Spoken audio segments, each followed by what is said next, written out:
Good morning students. तो आज हम स्टार्ट करते हैं ईवीएस की क्लास। देखिए, 2 BCA 2 BCom में हम इन्वायरमेंटल स्टडीज़ पढ़ा रहे थे और इसमें काफ़ी कुछ आपका सिलेबस हो चुका था।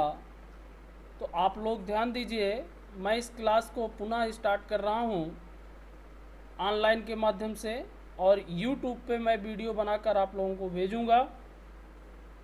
इसके साथ साथ कुछ नोट्स और कुछ आपको असाइनमेंट भी मैं प्रोवाइड करूंगा।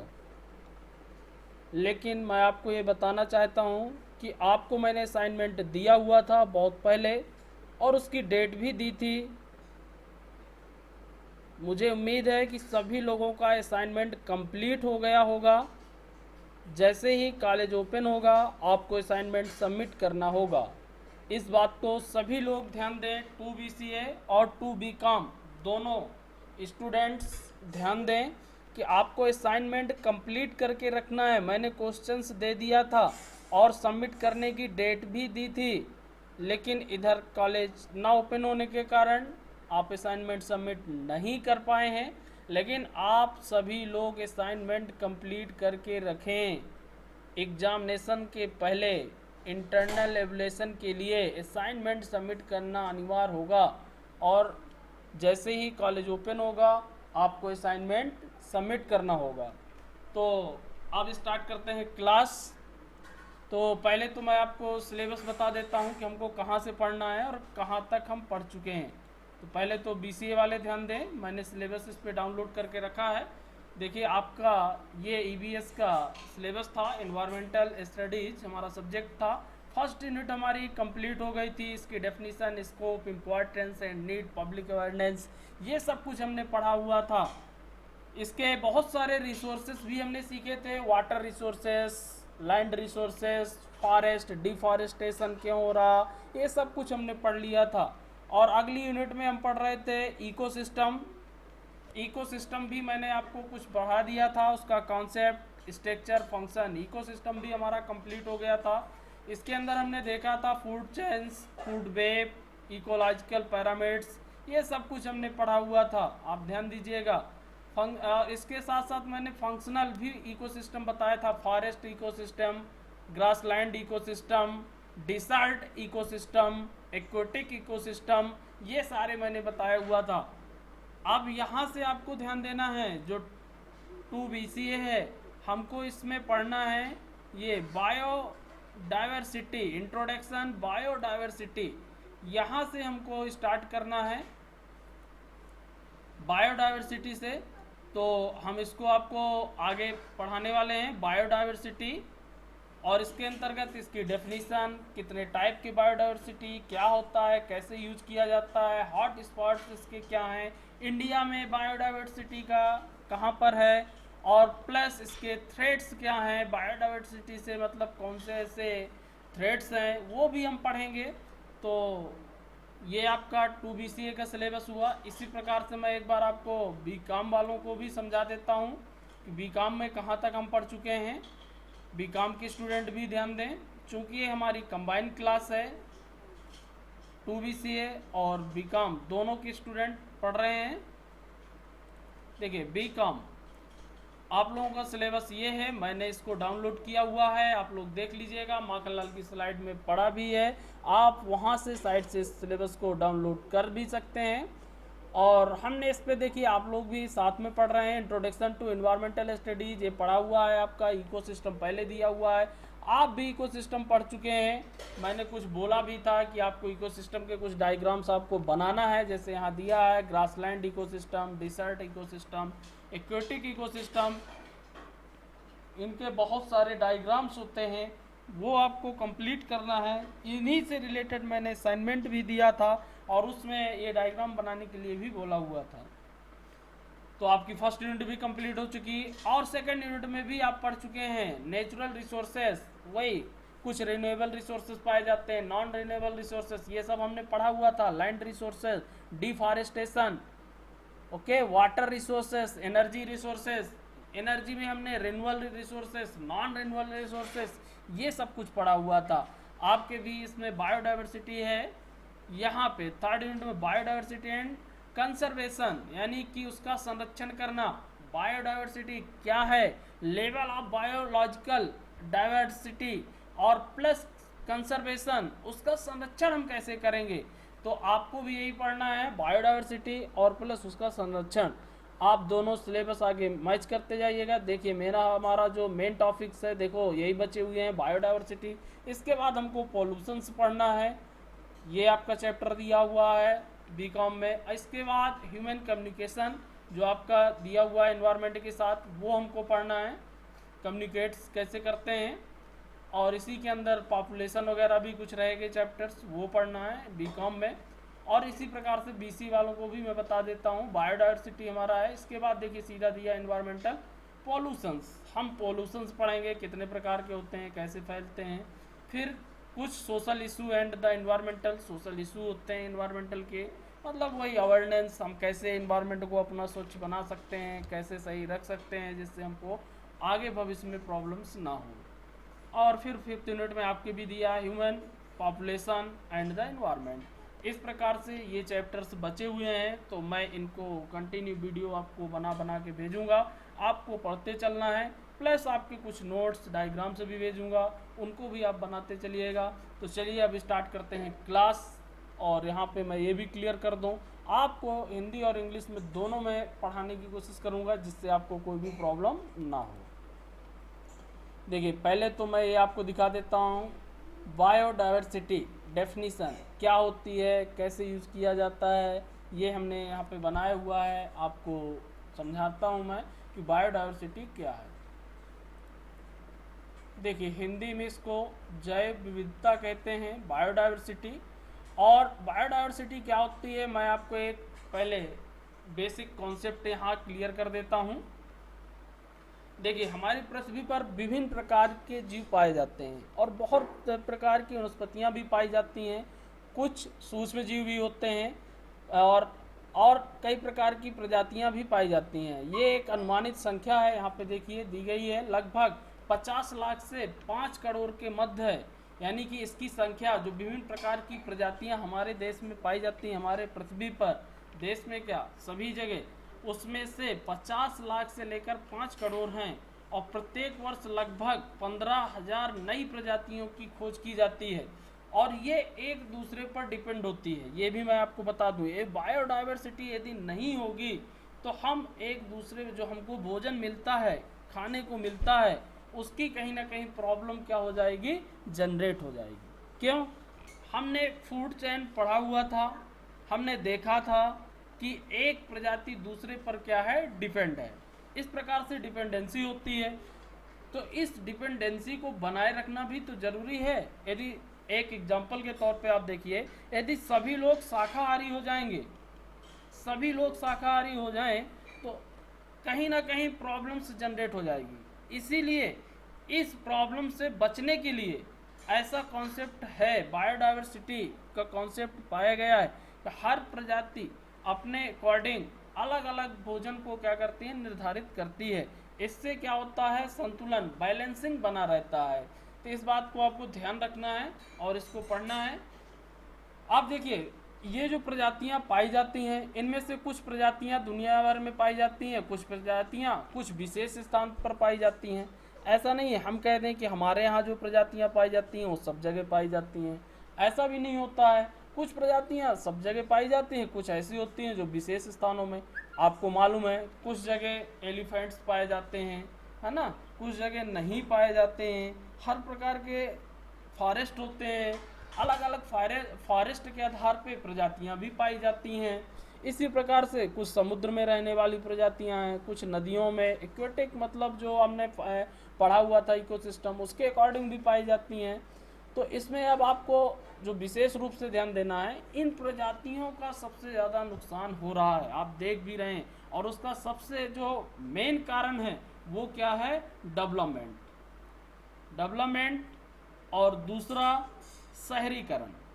यानी कि डेवलपमेंट होना, मैंने कई बार आपको समझाया कई प्रकार की बड़ी रेलवे लाइंस निकलती हैं, रोड निकलती हैं, उनमें क्या होता है, हमारे फॉरेस्ट को नष्ट कर दिया जाता है।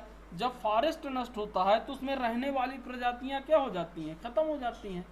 तो इस प्रकार से उन प्रजातियों को नुकसान होता चला जा रहा है। आपको मैं एनालिसिस भी करके दिखाया, जैसे हम मोबाइल यूज करते हैं, मोबाइल का नेटवर्क है, इसके कारण कितनी प्रजातियां खत्म हो चुकी हैं, आपको मालूम होना चाहिए।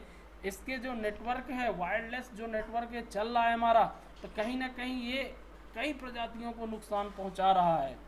और इससे होता क्या है, बायोडाइवर्सिटी में इफेक्ट पड़ता है, सीधी सी बात है। ये देखिए यहाँ पे लिखा हुआ है सीधा सीधा, तीव्र होने के कारण पिछले 30 वर्षों में बायोडाइवर्सिटी का तेजी से ह्रास हुआ है। यानी कि क्या हुआ है, नुकसान हुआ है। जीवों के आवास, जब जंगल खत्म हो जाएंगे तो वो जानवर जो प्रजातियां जंगल में रहती हैं उनके आवास खत्म हो जाएंगे, उनके रहने के लिए पर्यटन, और इसका इतना ही नहीं, इनका यूज कहीं ना कहीं औषधि उपयोग के लिए भी किया जाता है। ये भी आप ध्यान दें। ये देखिए, औषधि उपयोग के अलावा पृथ्वी के धरातल पर सौंदर्य बढ़ाने के लिए, सौंदर्यीकरण, यानी कि इनका कहीं ना कहीं बहुत ज़्यादा इम्पोर्टेंस है हर प्रजाति का। तो ये हमको ध्यान रखना है, बायोडाइवर्सिटी को बचा कर रखना है। इसके अंतर्गत देखिए क्या क्या पाया जाता है। पृथ्वी पर पाए जाने वाले जीवों की विविधता से है बायोडाइवर्सिटी, यानी कि सीधा सीधा जो पृथ्वी पर जीव पाए जाते हैं उनकी जो विविधता पाई जाती है, विभिन्नता पाई जाती है, वो हमारा क्या है, बायोडाइवर्सिटी। साधारण शब्दों में हम कह सकते हैं जैव विविधता का अर्थ किसी निश्चित भौगोलिक क्षेत्र में पाए जाने वाले जीवों एवं वनस्पतियों की संख्या से है। ये डेफिनीशन आपको ध्यान रखना है। ये देखिए मैं यहाँ पे आपको बता दूं, हम इस प्रकार से उसको समझा सकते हैं।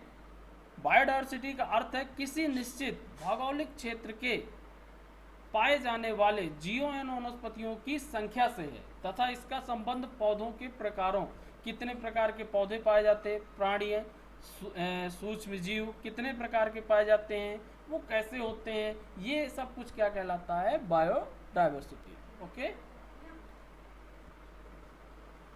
देखिए इसको हम यदि देखें तो मैं यहाँ पे एक परिभाषा दी गई है इसकी, इसको आप जरूर ध्यान दीजिएगा, नोट कर लीजिएगा कॉपी में।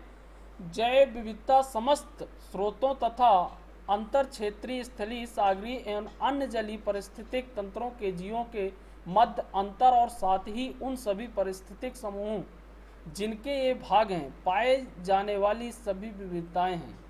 यानी कि ये अंतर क्षेत्रीय भी हो सकती हैं, कई क्षेत्रों में देखिए अंतर आ जाता है, कुछ क्षेत्र में कुछ प्रजातियां पाई जाती हैं, कुछ क्षेत्रों में कुछ प्रजातियां पाई जाती हैं।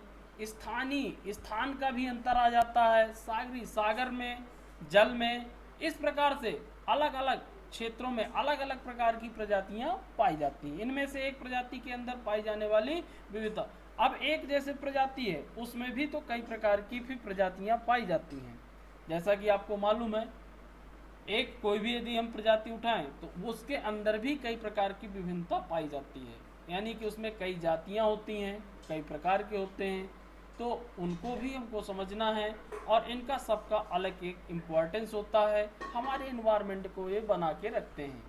मैं देखिए यहाँ पे विशेष रूप से आपको ध्यान देना, ये क्वेश्चन बहुत ज़्यादा पूछा जाता है, हॉट स्पॉट या मेगा डाइवर्सिटी, हॉट स्पॉट और मेगा डाइवर्सिटी क्या है, हॉट स्पॉट किसे कहते हैं या मेगा डाइवर्सिटी किसे कहते हैं। तो यहाँ पे ध्यान दीजिएगा आप, विश्व में कुछ क्षेत्रों में प्रजातियों की अत्यधिक संख्या होती है, विश्व के अंदर जहाँ पर कुछ प्रजातियाँ विशेष रूप से पाई जाएं उसे हॉट स्पॉट या मेगा डाइवर्सिटी कहा जाता है, उस क्षेत्र को हॉट स्पॉट। इस समय आपको हॉट स्पॉट मालूम ही होगा क्योंकि कोरोना वायरस चल रहा है और कोरोना वायरस में हॉट स्पॉट बनाया जाता है, तो उस हॉट स्पॉट के माध्यम से मैं आपको समझा सकता हूँ। यदि आपको ना मालूम हो, आप कई बार न्यूज में सुनते होंगे कि वहाँ पे हॉट स्पॉट बना दिया गया, उसका मतलब क्या है, यानी कि कोरोना वायरस से संक्रमित लोगों की संख्या वहाँ ज़्यादा हो गई, तो उस एरिया को क्या बना दिया गया, हॉट स्पॉट बना दिया गया। उसी प्रकार से कुछ स्थानों पे जहाँ पे एक जैसी प्रजातियाँ ज़्यादा होती हैं तो उस स्थान को क्या कह दिया जाता है, हॉट स्पॉट। आया समझ में। हमारे आसपास कई प्लेसेस हॉट स्पॉट बन चुके हैं, तो उसका मतलब यही है कि उस एरिया में उससे रिलेटेड प्रजातियां कई पाई गई, यानी कि कोरोना संक्रमण वायरस से रिलेटेड कई लोग पाए गए, उसको क्या बना दिया गया, हॉट स्पॉट बना दिया गया। अब आपको समझ में आ गया होगा।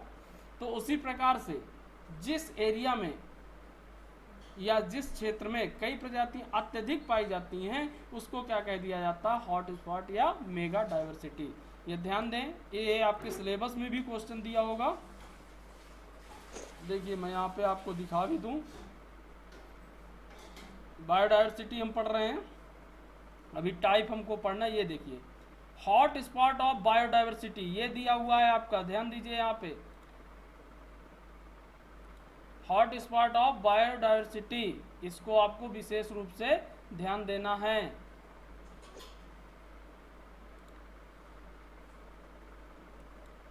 तो आप समझ गए होंगे कि हॉट स्पॉट किसे कहते हैं। हॉट स्पॉट यानी कि जब एक जगह सेम प्रजातियां ज़्यादा पाई जाती हैं, तो वो आपका रूप क्या ले लेता है, हॉट स्पॉट का।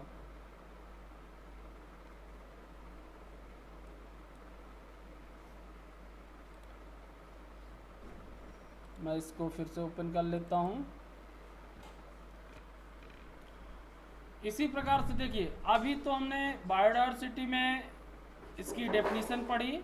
अब मैं आपको ये बता देता हूं कि बायोडाइवर्सिटी जो हम पढ़ रहे हैं एक्चुअल में,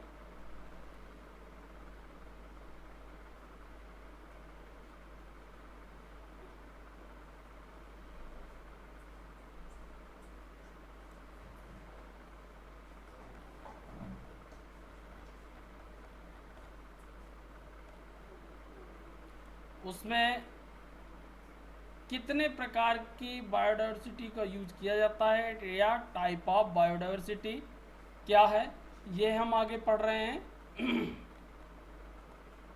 ये देखिए हॉट स्पॉट मैंने बताया। अब एक चीज़ और यहाँ ध्यान दीजिएगा, बायोडाइवर्सिटी शब्द का जो सर्वप्रथम उपयोग किया गया, किसने किया, इस पर विवाद है। माना जाता है कि 1980 में E.A. नोर्स NIE मैकनेस द्वारा बायोडाइवर्सिटी शब्द का सर्वप्रथम उपयोग किया गया, लेकिन इसको हम फाइनली नहीं कह सकते हैं। इस पर बहुत ज़्यादा विवाद चला है और इसको कई लोगों ने अलग अलग तरीके से समझाया है। ठीक है, अब हमको देखिए ध्यान देना है कि इसका जो importance of biodiversity in agriculture, हमारे खेती के लिए बायोडाइवर्सिटी का क्या महत्व है। आप लोग जानते होंगे कि कहीं ना कहीं एग्रीकल्चर में भी बायोडाइवर्सिटी एक इम्पॉर्टेंट रोल रखता है।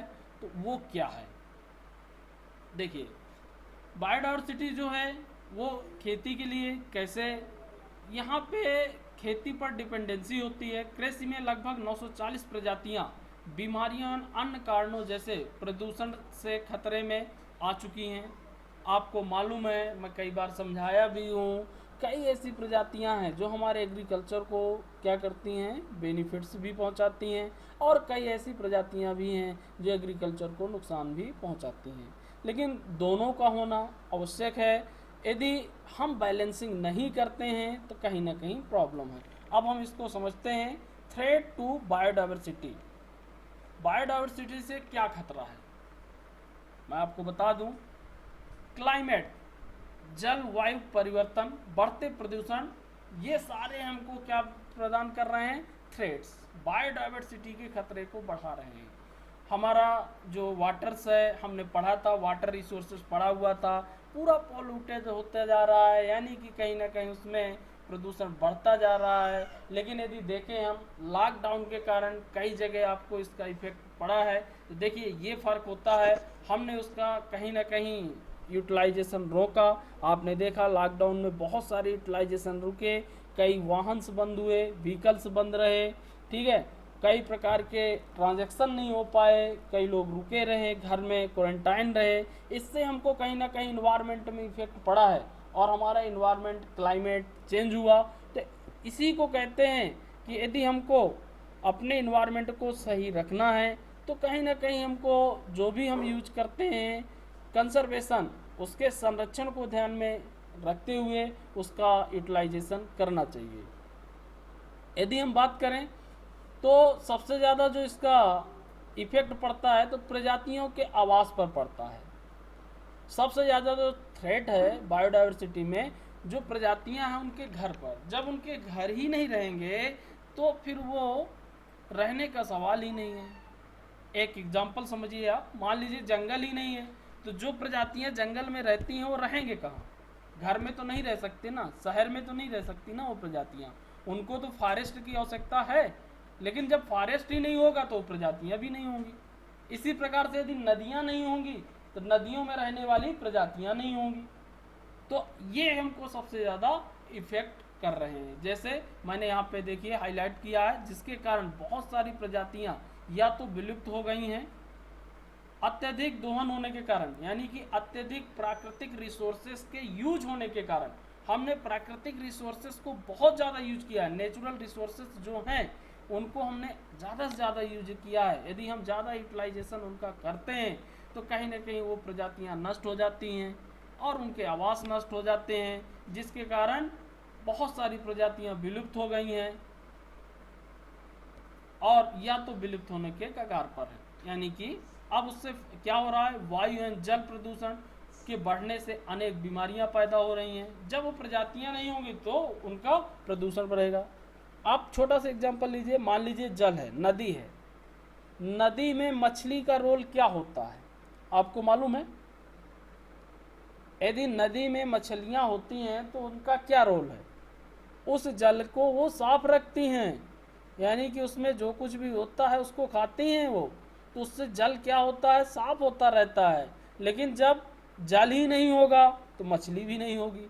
आप छोटे में ये पोएम पढ़े होंगे कि जब जल ही नहीं रहेगी, जल से बाहर मछली को निकाल दिया जाएगा, क्या वो जीवित रहेगी?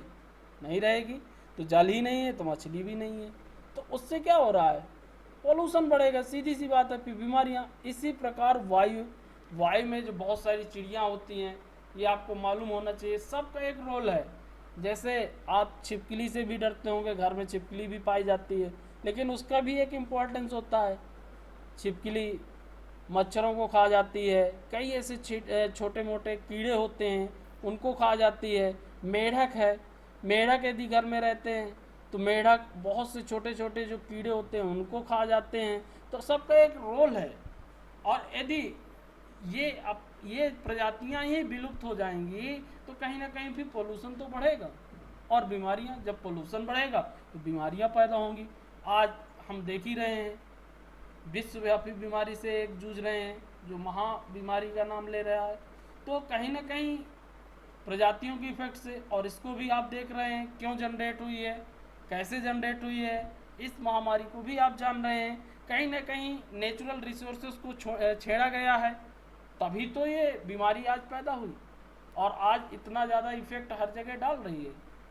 तो हमें कहीं ना कहीं नेचुरल रिसोर्सेज को बचाना होगा। इस प्रकार से अब कैसे बचाना है हम पढ़ चुके हैं कि वनों का अत्यधिक कटाव ना हो, यानी कि डिफॉरेस्टेशन ना हो, है ना। जितना ज़रूरत है नेचुरल रिसोर्सेज की उतना ही हम यूज करें, अत्यधिक नेचुरल रिसोर्सेज को हम यूज ना करें। ये आपके ऊपर भी डिपेंड करता है, और अवेयरनेस भी होनी चाहिए, आपको समझना भी चाहिए इस बात को। तो इन सब बातों को आपको ध्यान में रखना है। अब मैं यहाँ पे आपको समझा देता हूँ थोड़ा सा आज और। जैव विविधता पर विभिन्न कारकों से पड़ने वाले प्रभाव, जिसके इफेक्ट हैं जैव विविधता पे, वो कौन से हैं? मानव जनसंख्या आप कैसे, ये आप जानते हैं, पॉपुलेशन ही सबसे इम्पॉर्टेंट पॉइंट है इसके लिए। ये आप माने या ना माने, पॉपुलेशन एक इम्पॉर्टेंट रोल रखता है। तो मैं नेक्स्ट वीडियो में जैव विविधता पर विभिन्न कारकों के पड़ने वाले प्रभाव को समझाऊंगा, यहाँ से एक्सप्लेन करूंगा। आज का वीडियो मैं यहीं पर क्लोज करता हूं। मैंने आपको बायोडायवर्सिटी के डेफिनीशंस प्लस उसके हॉट स्पॉट के बारे में और प्लस इसका एग्रीकल्चर पे क्या इफेक्ट है, प्लस इसके थ्रेट्स टू बायोडाइवर्सिटी ये बताया। और अगला वीडियो जो मेरा होगा वो जैव विविधता पर विभिन्न कारकों से पड़ने वाले प्रभाव पर होगा। ये डायग्राम जो आपको दिख रहा है मैं इसको समझाऊंगा, और इसके आगे फिर हम पढ़ेंगे कि बायोडाइवर्सिटी इंडिया में कैसे यूज हो रहा है, ये भी नेक्स्ट वीडियो में पढ़ेंगे। आज का वीडियो मैं यहीं पर क्लोज करता हूँ। नेक्स्ट वीडियो में लेकर आऊँगा बायोडाइवर्सिटी पर ही। आप लोग इसको पहले पढ़िएगा और इसको समझने की कोशिश करिएगा। ओके।